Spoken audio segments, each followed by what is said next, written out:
Hello दोस्तों। तो अपन LTC की सीरीज में आज इंग्लिश चालू करने वाले हैं। हमने साइंस स्टार्ट कर दी है और मैथ्स भी स्टार्ट करने वाले हैं और अब पढ़ेंगे इंग्लिश। इंग्लिश में हम पहले ग्रामर देखेंगे कि जैसे कि ये सेंटेंस है he is my best friend, तो ये बेसिक नॉलेज होना चाहिए कि इसमें ही प्रोनाउन है, इज़ वर्ब में के रूप में यूज होती है, माई ऑब्जेक्ट है और बेस्ट होता है एडजेक्टिव और फ्रेंड होता है नाउन। ये बेसिक चीज़ आपको पता होना चाहिए कि जो सेंटेंस है उसमें कौन सा क्या है। तो इंग्लिश में वर्ड की टोटल 8 कैटेगरी होती है, जिसमें से 8 प्रकारों को पार्ट ऑफ स्पीच कहते हैं।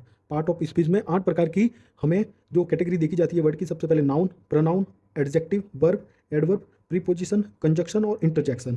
तो बेसिक नॉलेज सबका बता देता हूँ एक बार। नाउन, नाउन मतलब हिंदी में संज्ञा कहते हैं। नाउन क्या होता है? किसी व्यक्ति या किसी वस्तु का ऐसा नाम जिसे हम बोले, जैसे चाइल्ड, चाइल्ड किसी के लिए बोला जाएगा boy, girl, Ravi, Radha, school, Jaipur, मतलब किसी का पर्टिकुलर नाम होना चाहिए, वो होता है अपने पास में नाउन यानी संज्ञा। फिर अपने पास में प्रोनाउन। तो प्रोनाउन में क्या होता है? ही, नाम से नहीं बुला के उसको संबोधित करना, क्योंकि हर किसी को नाम से नहीं बुला सकते। एक ही वाक्य में अगर उसको 2 बार बुलाना है तो एक बार हम नाम से बुला सकते हैं, लेकिन दूसरी बार उसको संबोधित करने के लिए हम प्रोनाउन का यूज करते हैं, जैसे he, she, I, we, they, it, you.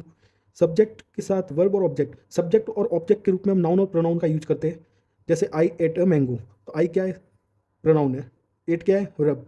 और ए क्या है? एडजेक्टिव है। और मैंगो क्या है? ऑब्जेक्ट। ऑब्जेक्ट क्या है? मैंगो किसको नाउन आता है। इट्स हम एडजेक्टिव एडजेक्टिव के रूप में यूज करते हैं, जबकि इट्स के रूप में यूज करते हैं। फिर अपना एडजेक्टिव यानी विशेषण। विशेषण में जैसे कि a, an, the, two, many, some, much, any, few, little, honest, intelligent, brave, मतलब किसी की कुछ विशेषता बताता हो। जैसे सी इज हॉनेस्ट, तो वह कैसा एक हॉनेस्ट है यानी ईमानदार है। गिव मी द बुक, मतलब वह बुक मांग रहा है, तो वो एडजेक्टिव के रूप में हम द का उपयोग कर रहे हैं। और नाउन के रूप में बुक है ये। गिव वर्ब है। अब आगे वर्ब। वर्ब क्या है? वर्ब में जैसे हम 2 प्रकार की होती है, एक तो हेल्पिंग वर्ब और main verb. Helping verb total choice होती है, जिसमें is, are, am, was, were, can, will, shall सब होती है। और मैन वर्ब के रूप में हम कम, गो, प्ले, राइट, स्विम ऐसे एक्स्ट्रा लेते रहते हैं। फिर अपने पास में एडवर्ब यानी क्रिया विशेषण, जो विशेषण की विशेषता बता, वर्ब के सवाल पर कब, कहाँ, कैसे का जवाब देने वाली एडवर्ब कहलाती है। सी इज़ वेरी इंटेलिजेंट, तो इसमें कब, कहाँ और कैसे का जवाब दे रही है, वह कैसा है, कब है, तो वह वेरी इंटेलिजेंट है, मतलब बहुत होशियार है। So, very, too, now, tomorrow, here, there, slowly, silently और क्लियरली, ऑनेस्टली, ये इस प्रकार से एडवर्ब के रूप में यूज करते हैं। फिर अपने पास में प्रीपोजिशन है, जिसे पूर्व संज्ञा या कारक कहते हैं। पूर्व संज्ञा और कारक के रूप में हम नाउन प्रोनाउन के पहले लगता है preposition. He comes, her, tomorrow.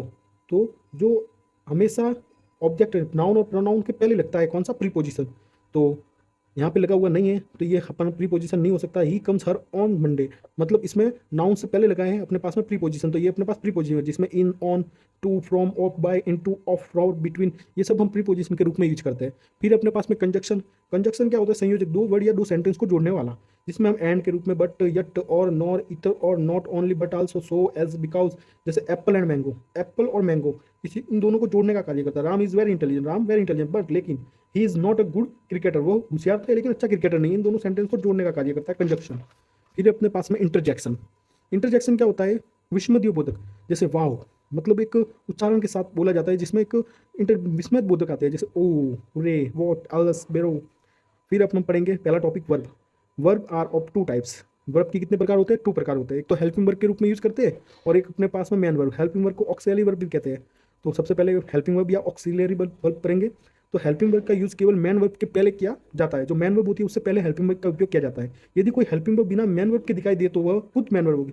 यदि कोई ऐसी हेल्पिंग वर्ब जो मैन वर्ब के बिना उस सेंटेंस में दिख रही है तो वो मैन वर्ब का रोल निभाएगी उसमें।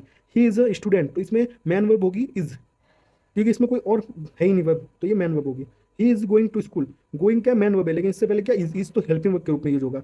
ही हैज गॉन टू जयपुर, तो गॉन मैन वर्ब का रूप में होगा, हैज हेल्पिंग वर्ब होगा। या फिर ही हैज अ केयर, तो फिर ही हैज अ कार में अपन पास में एक ही वर्ब है, तो वो मैन वर्ब के रूप में यूज होगी अपने पास में। फिर इंग्लिश में टोटल चॉइस हेल्पिंग वर्ब होती है, जिसमें प्राइमरी 11 होती है, जिसमें बी के रूप में होता है is, are, am, was, were. Do के रूप में डज, डू, डिड। और हैव के रूप में हैज, हैव, हैड। तो डीड और हैड वर्ब की सेकंड फॉर्म में होती है। सिंगुलर और प्लूरल के रूप में अपन डीड और हैड का उपयोग करते हैं। आई के साथ एम आता है। फिर अपने पास में मॉडल्स। मॉडल्स में होते हैं 13, जो उसको हम सिंगुलर में भी यूज कर सकते हैं और प्लूरल में भी यूज कर सकते हैं। प्लूरल में भी can, could, will, would, should, should, may, might, must, used to, ought to, need not, dare not. Singular एक वचन में हमेशा वर्ब के साथ एस आएगा। प्लूरल यानी बहुवचन के साथ हमेशा वर्ब के साथ फर्स्ट फॉर्म होगी। मॉडल्स हमेशा मैन वर्ब के साथ फर्स्ट फॉर्म में आएगी। मैन वर्ब क्या होती है? किसी मैन वर्ब की ज़्यादा से ज़्यादा 5 फॉर्म होती है, एक तो फर्स्ट, सेकंड, थर्ड, फोर, 5। जिसमें फर्स्ट में होती है, जैसे अपन देखते प्ले का, तो जो फर्स्ट फॉर्म होती है वो हमेशा प्लूरल फॉर्म में होती है, यानी बहुवचन रूप में होती है। वर्ब की two second form helping verb के रूप में कभी भी यूज नहीं होगी। वर्ब की फर्स्ट फॉर्म होती है जो वो हेल्पिंग वर्ब के रूप में यूज करते हैं, जैसे प्लेड, तो he played cricket man verb के रूप में, जबकि हेल्पिंग वर्ब के रूप में हमेशा वर्ब की थर्ड फॉर्म होगी। जैसे ही हैज़ प्लेड क्रिकेट, तो वर्ब की थर्ड फॉर्म कौन सी होगी इसमें? प्लेड।